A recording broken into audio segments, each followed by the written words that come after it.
Magandang araw mga kakotsero, ito na naman po ang inyong lingkod na si Jigs na magbibigay sa inyo ng giya ngayong araw ng linggo. Ngayon po, meron po tayong 8-well balance races, no? At ang start time po natin ay alas 3 ng hapon. Ulitin ko po itong aking giya ay pure review and analysis ko lamang at walang halong information. Simulan na po natin. Race number 1, no? Dito po magsisimula ang first pick 6. Pilracom rating based handicap system class 357 to 70 split. Ang distansya po rito ay 1,650 meters, no? Meron po tayo 5 kalahok. Dito, first choice ko po rito, yung diremating kabayong numero 5, Street Swag, no? Ito, mababa sa laban at angkop sa kanyang distansya. Kukunti lang silang tatakbo. Mukhang makakalapit agad itong kabayong ito. Alam naman nating ilang stakes race na mga sinasalihan niya, kila Lucency, no? Second choice ko po, tingin ko yung pwedeng mauna rito, yung numero 3, Bid for Fame, no? Puro diremating kabayo po ito, no? Yung Dream Girl, Tadius, na nakakadalawang panalo na, nag-uumento, amazing. Si Bid for Fame, ito magdadala ng unahan, last run po nito, pinarimate na segundo, pero ang kabayong yun, talagang pwedeng iuna, pwedeng isunod, no? Kaya sa akin itong race number 1, no? Dalawa po lang po pipiliin ko dyan. Doon po ako sa numero 5, Street Swag. Panigundo, numero 3, Bid for Fame. Sa race number 2, dito po magsisimula ang winner take all. Pilracom rating based handicap system class 3, 57 to 70 split, no? Distance is 1,650 meters, no? May 6 na kalahok. May bagong kabayo po dito. Numero 2, si Pirate, no? Ako ay naiimpresibuhan po sa panalo niya sa kanyang barrier run sa milya sa PJC. Ang galing po ng tinakbo niya, isang diremating kabayo. Nanalo po siya, nagpreba po ng 1.40 sarado. Tingin ko malaki po panalo niyan si Pirate, no?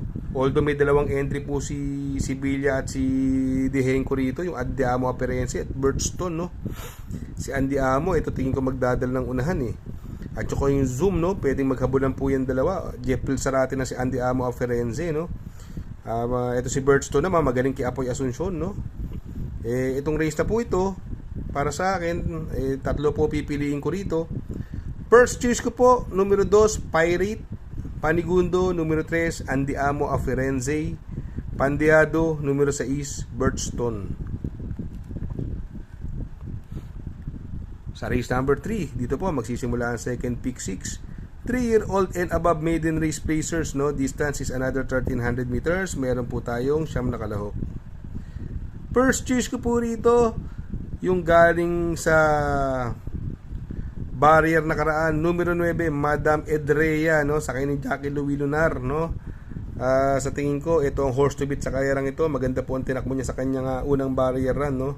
Second choice ko po, numero 5, I Told Mama. Ito, ang galing sa unahan. Nakipaglutsahan pa to sa kay ni Jackie Jigger paano. Si Hiroshi, masama tinakbo nakaraan hindi siya natimbang, habol ng habol doon sa bandera. Mamaya, ganun naman mangyari. Habulin na si I Told Mama sa unahan, no? Kaya sa tingin ko, yung dalawa na lang ang pipiliin ko rito. Kaya dito sa race number 3, pili ko po. Doon ako sa numero 9, Madam Edrea. Panigundo, numero 5, I Told Mama. Sa race number 4, dito po magsisimula ang pick 5. Mother's Day Handicap Race, Pilracom rating based handicap system class 4, 42 to 56 split. Another 1,300 meters ang distansya. At meron po tayong 7 kalahok. Anybody's race po ito, no? Andyan yung malayamadong brig left over. Andyan si plus 5 Cosa, Super Dancer, puro dramatic kabayo, back page, Obladi Oblada. Ito si Obladi Oblada kasi, ang problema nito, may hagok pala ito no? Ang init yan, ng ganyang panahon, 4:30, baka hindi makatakbo ng maayos, no? Kaya ako, first choice ko po dyan, numero 7, Brig Left Over, yung nagbabalik, tsaka ni J.A. Pastoral. Sa tingin ko, nanggaling na sa matagal na bakasyon, pero may panalo po. Second choice ko po dyan, yung numero 5, Super Dancer, no? Sa akin ni Jackie Jomel Storke, isang diremating kabayo. At isasama ko po, ito, pandeado ko to, gustong-gusto kong pandeado to. Yung numero 2, si plus 5 Cosa. Ito, mababa sa laban ito, no? Ito yung napag-practice ng mga imported sa maiden, bago nakagraduate. Pero medyo dihado pa yan nanalo sa kanyang maiden race, no? Kaya dito sa race number 4, pili ko po, doon ako sa numero 7, Brig Left Over. Panigundo, numero 5, Super Dancer. Pandiado, numero 2, plus 5 Cosa. Sa race number 5, dito po magsisimula ang pick 4. Pilracom rating based handicap system class 5, 17 to 41 split, another 1300 meters, at dito po meron po tayong 6 na kalahok. First choice ko po rito, numero 1, Marengo. Sa akin ni Jackie Jomel Storke. Ito magaling sa kanya, ibang klase tumao na. Although kahit nandiyan pa yung Aliana na yan, tingin ko kayang-kaya ni Marengo area niyan. Siya lang ang makakalutso dyan, bukod dun, wala na, no? Second choice ko po, numero 3, Misha, coupled with one of a kind. Ito, parehas may panalo po to. Sa tingin ko, ito yung mahigpit na makakalaban ni Marengo. Kaya dito po, sa race number 5, dalawa na lang pipiliin ko. Doon ako sa numero 1, Marengo. Panigundo, numero 3, Misha, coupled with one of a kind. Sa race number 6, Pilracom rating based handicap system class 4, 42 to 56 split, another 1300 meter distance, may 6 na kalahok. First choice ko po rito yung nagbabalik at stakes race runner, second leg first leg Triple Crown champion, numero 4, Ghost, sakay ni John Paul Guse. Sa tingin ko medyo nakakalamang po ito ng konti, no? Second choice ko po rito, since maiksi ang distansya, no? Para sa akin, medyo maganda tinakbo sa maiden ito, yung pagkapanalo sa maiden. Yung numero 2, Sky Warrior, banderang tapos. Tinalo niyan yung outstanding na kabayo ni Mr. Morales, no? Banderang tapos si Sky Warrior. Kaya dito sa race number 6, pili ko po, doon ako sa numero 4, Ghost. Panigundo, numero 2, Sky Warrior.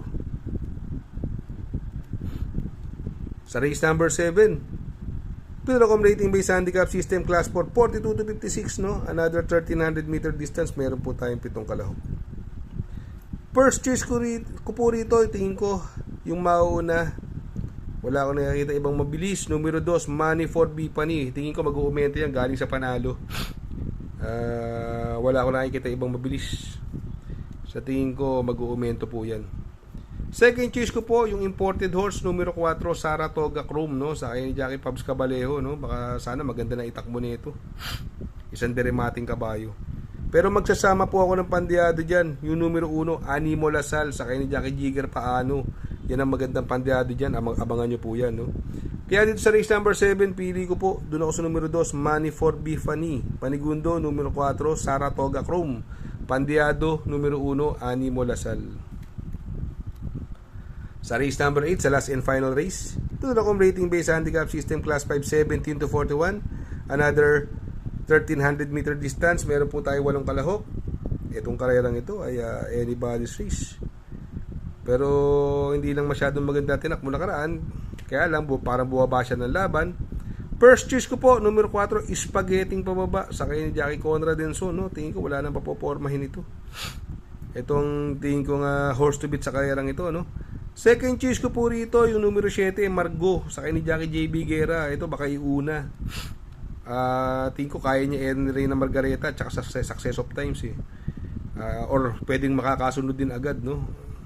Hindi lang binigyan ng importansya na karanto, eh. Pero ito tingin ko mahigpit na makakalaban. Kaya dito sa race number 8, pili ko po, doon ako sa numero 4, Spaghetting pababa. Panigundo, numero 7, Margo. Shout out nga pala kay Sir Pax ng Barkadahan OTV. Located po siya sa 1139 New Antipolo Street, Corner Vargas. Malapit lang po sa Abad Santos, yung bagong ginawang tulay. Very convenient and attentive po ang mga tao. Pwede po kayong mag-EB at party while betting on racing. Good luck mga kakutsero. Sana po matapat ang ating giya at yung mga nakasunod. Sana po ay magsitama po kayo. Ako yung makikiusap lamang at makikisuyo sa inyo na please like, share, subscribe, and hit the notification bell para update kayo sa aking mga giya. Good luck po and happy racing!